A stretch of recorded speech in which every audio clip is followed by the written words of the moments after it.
बहुत समय पहले एक बड़े और घने जंगल के बीचों बीच एक पुराना और खंडहर जैसा घर था। वह घर ऐसा था कि दिन के उजाले में भी वहां अंधेरा छाया रहता था। इस घर के बारे में गांव में कई डरावनी कहानियां प्रचलित थीं। कहते थे कि इस घर के अंदर चुड़ैलों का बसेरा था और जो भी उस घर के अंदर गया वह कभी वापस नहीं आया। गांव के लोग उस घर के पास जाने से भी डरते थे। गांव के बड़े बुजुर्गों ने चेतावनी दी थी कि उस घर के आसपास रात में कोई भी कदम नहीं रखना चाहिए, वरना चुड़ैलें उसकी आत्मा को कैद कर लेंगी। लेकिन हर जगह एक ऐसा व्यक्ति होता है जो डर की इन कहानियों पर यकीन नहीं करता। इस गांव में वह व्यक्ति राकेश था। राकेश युवा और साहसी था। उसे इन भूत प्रेत की कहानियों पर बिल्कुल विश्वास नहीं था। एक दिन उसने ठान लिया कि वह उस खंडहर घर की सच्चाई जानकर ही रहेगा। गांव वालों ने उसे बहुत रोका, लेकिन राकेश नहीं माना। एक रात जब चांद बादलों के पीछे छिपा हुआ था और चारों ओर सन्नाटा था, राकेश अकेले ही उस खंडहर घर की ओर चल पड़ा। जंगल के रास्ते पर जैसे जैसे वह घर के पास पहुंचा, हवा में अजीब सी ठंडक और डर का एहसास होने लगा। वह जैसे ही घर के पास पहुंचा, घर की पुरानी और टूटी फूटी खिड़कियां तेजी से बजने लगीं, मानो कोई उसे वहां से दूर जाने की चेतावनी दे रहा हो। लेकिन राकेश का हौसला नहीं टूटा।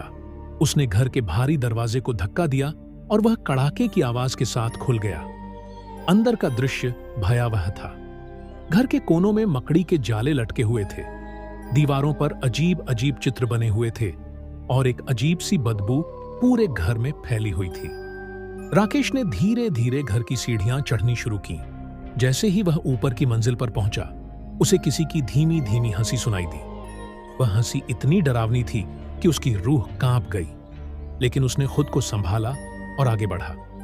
अचानक एक कमरे का दरवाजा खुद ब खुद खुल गया। राकेश ने झांका तो देखा कि अंदर कई औरतें बैठी थीं। उनके बाल बिखरे हुए थे, आंखें लाल थीं और उनकी उंगलियां लंबी और नुकीली थीं। यह वही चुड़ैलें थीं जिनके बारे में गांव वाले बात करते थे। उनकी आंखें जैसे ही राकेश पर पड़ी, उन्होंने जोर से चीख मारी और उसकी ओर दौड़ने लगी। राकेश ने भागने की कोशिश की, लेकिन उसके पैर मानो जकड़ गए थे। चुड़ैलें उसके चारों ओर घेरा बना रही थीं। उनमें से एक ने अपने नुकीले नाखून राकेश की गर्दन पर रखे और बोली, तुमने हमारी सीमा लांघी है, अब तुम्हारी आत्मा हमें चाहिए। राकेश की चीखें पूरे घर में गूंजने लगीं, लेकिन बाहर कोई नहीं था जो उसे बचा सके। कहते हैं कि उस रात के बाद राकेश कभी वापस नहीं आया। उस खंडहर घर में उसकी आत्मा भी अब कैद हो चुकी थी और वह घर अब और भी भयानक हो गया था।